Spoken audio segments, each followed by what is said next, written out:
Nagulat ang lahat sa ginawa dito ni Uncle Jeff, mala LeBron James ng Rockets. Pinahirapan naman sila ni Kevin Durant ng Charlotte Hornets nang dahil kay Cancanepal at LaMelo Ball. Game changer sa standings mga idol, 8 straight wins. Isang mainit na labanan ng Charlotte Hornets versus Houston Rockets. First time naman makakarap ng rookie na si Cancanepal, itong si Kevin Durant. Well, sinimulan ni LaMelo Ball ng driving floater to start the first quarter. Sagutan naman sila ng basket ni Josh Okogie at ni LaMelo Ball ng wing 3-pointers. And driving slam dunk naman ni Josh Okogie. Samantalang si Miles Bridges nakakuha ng counted and one kontra kay Alperen Sengun. Bumawi naman siya ng basket mga idol para sa opensa ng home team, pero lamang ng tatlo ang Hornets nang mapatimeout ang Rockets. Pagtapos naman ng timeout, Kevin Durant, first field goal niya mula sa beyond the arc. Palitan naman ng basket si Brandon Miller at ni Amion Thompson mga idol. Nakakontrol pa rin ng Hornets yung lead. Nanggaling naman kay Cancanepal ang pull-up jumper sa harap ni Sengun, back-to-back basket, top of the key, 3-pointers. Jabari Smith Jr. with a pull-up jumper and offensive of the glass ni Miles Bridges. Kevin Durant, tinira naman niya ng harap-harapan si Cancanepal. Gandang ginawang assist naman ng rookie to LaMelo Ball, 3-pointers. Back-to-back assist mula naman sa corner triple ni Josh Green. Nanggaling naman kay Cancanepal ang basket ng Hornets, natambakan na ng double digits ang Rockets. Mabilis naman yung binura ng home team. Kevin Durant, 3-pointers. Gusto naman i-posterize ni Brandon Miller itong si Capela. Tinawagan ng offensive foul. Nakapagtala ng 7-0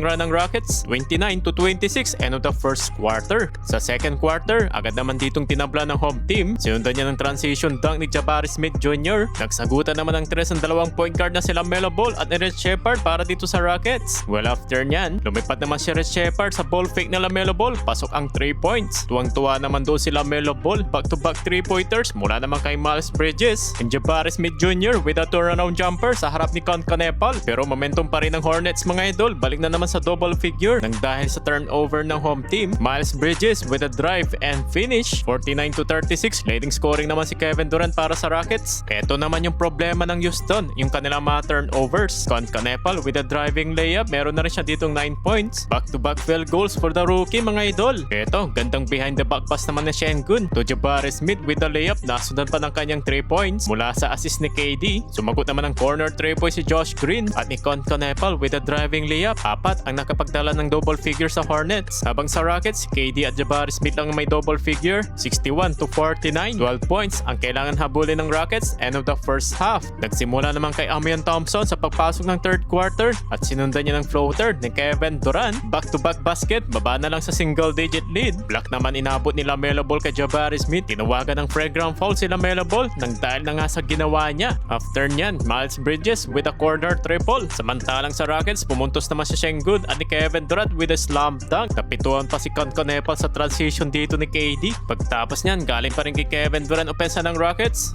2-on-1 Houston, he and Sengun back to him. It has so many, and they're starting to stack so many impressive victories. Kevin Durant.